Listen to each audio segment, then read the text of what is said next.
Assalamualaikum warahmatullahi wabarakatuh. Perkenalkan, saya Antika Rahayu Ramadhani dengan NIM 12136251112 dari Prodi Pendidikan Bahasa Mandarin yang diampu oleh dosen Ibu Serafina.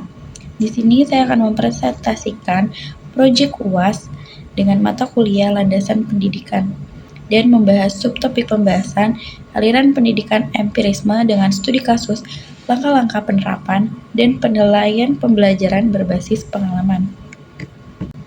Penjelasannya atau ringkasan materi yaitu empirisme berasal dari bahasa Yunani empiria yang berarti pengalaman.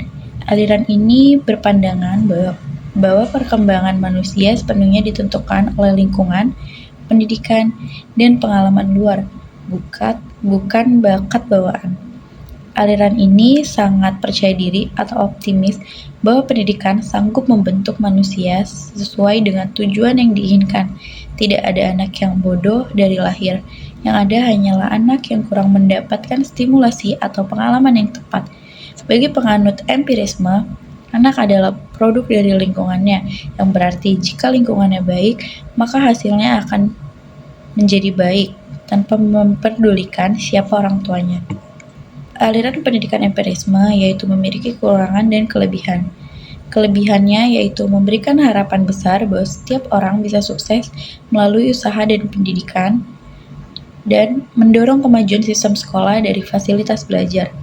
Adapun kekurangannya yaitu menyepelekan faktor genetika atau biologis seperti cacat fisik atau bakat alami, dan terlalu memaksakan anak jika anak gagal lingkungan atau guru dianggap satu-satunya yang salah. Dalam pandangan empirisme, peran pendidik menjadi sangat sentral dan sangat aktif. Learning outcome-nya yaitu ada mengidentifikasi bahwa faktor penentu utama perkembangan manusia dalam pandangan empirisme adalah lingkungan, pengalaman, dan pendidikan atau faktor eksternal. Yang kedua, mampu menganalisis peran krusial pendidik seperti guru atau orang tua sebagai sosok sentral yang menulis atau membentuk karakter dan pengetahuan anak. Selanjutnya yang ketiga ada menunjukkan sikap optimis dalam mendidik dengan keyakinan bahwa setiap individu memiliki kesempatan yang sama untuk maju selama diberikan lingkungan belajar yang berkualitas. Berikut ada studi kasusnya. Seorang psikolog dan ahli pendidikan Amerika Serikat, David Koch, memperkenalkan model pembelajaran experiential learning, yaitu belajar dengan melakukan atau mengalami langsung. Dan latar belakang dari studi kasus tersebut yaitu disusun sebagai panduan edukatif bagi para pendidik seperti guru untuk beralih dari metode ceramah konvensional menuju mode pembelajaran yang lebih interaktif. David Kolb, seorang ahli pendidik asal Amerika Serikat, mendefinisikan sebagai proses belajar di mana siswa tidak hanya menjadi penerima informasi pasif, tetapi terlibat langsung dalam aktivitas yang memberikan pengalaman sensorik dan emosional. Dengan praktis, konsep yang abstrak menjadi nyata sehingga lebih mudah diingat dalam jangka panjang. Belajar menjadi lebih menyenangkan dan tidak membosankan karena ada aktivitas fisik dan sosialnya. Adapun teori pendukungnya yaitu yang pertama ada concert experience atau pengalaman konkret, yang dimana siswa terlibat dalam pengalaman baru atau situasi nyata, misalnya eksperimen atau praktek langsung. Lalu ada abstract conceptualization, yaitu konseptualisasi yang abstrak. Siswa mulai membentuk teori atau konsep dari hasil refleksi tadi. Mereka menghubungkan pengalaman praktis dengan teori ilmiah atau logika formal. Selanjutnya ada reflective observation atau observasi refleksi, di mana siswa merenungkan dan merefleksikan pengalaman tersebut secara sadar. Mereka memikirkan apa yang terjadi dan apa yang mereka rasakan. Yang terakhir yaitu ada active experience aktif. Siswa mencoba menerapkan teori atau konsep yang baru. Mereka pahami ke dalam situasi yang berbeda atau situasi baru untuk melihat hasilnya. Adapun teori pendukung lainnya yaitu penilaian tidak boleh hanya mengukur hafalan seperti tes atau pilihan ganda, tetapi harus mengukur kemampuan siswa dalam menerapkan pengetahuan dalam konteks nyata dan kemampuan mereka untuk berefleksi. Secara penuh, teori pendukung bersandar pada experience learning David Kolb yang menekankan bahwa belajar adalah proses melingkar yang dimulai dari aksi nyata, diikuti refleksi, pemahaman konsep, dan diakhiri dengan uji coba kembali di situasi baru. Adapun input dari studi kasusnya yaitu yang pertama, aktivitas langsung seperti guru merancang jenis kegiatan praktik yang akan dilakukan siswa seperti eksperimen, roket, atau suhu benda.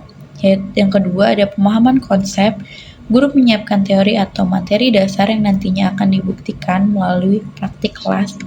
Dan yang terakhir ada refleksi diri, guru menyiapkan lembar kertas atau panduan agar siswi atau siswa dapat mencatat apa yang mereka rasakan selama belajar. Adapun penyelesaian masalahnya yaitu siswa memecahkan tantangan dengan cara melakukan praktik, menyentuh alat, dan mencoba secara fisik. Yang kedua, siswa menemukan jawaban atas masalah tersebut dengan menghubungkan hasil praktek dengan teori yang ada. Yang terakhir, siswa atau siswi berpikir kritis tentang mengapa praktik yang mereka lakukan berhasil atau gagal. Adapun output, yang pertama yaitu siswa menghasilkan karya yang nyata seperti poster atau video yang dibuat berdasarkan kegiatan praktik yang telah selesai. Yang kedua, siswa memiliki ingatan jangka panjang karena mereka tidak hanya hafal, tetapi paham juga cara kerjanya. Yang terakhir, siswa mampu menjelaskan perubahan pengetahuan mereka sebelum dan sesudah melakukan kegiatan.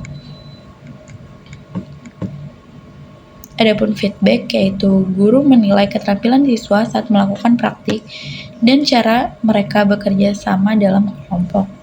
Yang kedua, guru mengecek kebenaran teori dalam laporan siswa untuk memastikan tidak ada pemahaman yang keliru. Yang terakhir, siswa mengisi jurnal atau sesi tanya jawab untuk menilai sejauh mana mereka menikmati dan memahami pelajaran. Kesimpulannya, pendidikan yang paling efektif adalah yang membiarkan siswa mengalami sendiri agar ilmu tersebut menempel kuat di ingatan, bukan sekedar hafalan sesaat. Pengalaman adalah kunci utama. Bagi belajar yang paling efektif adalah dengan membawa siswa ke situasi nyata, dengan mengalami setiap coretan ilmu di atas kertas putih atau pikiran siswa akan menjadi lebih kuat, permanen, dan mudah digunakan dalam kehidupan sehari-hari.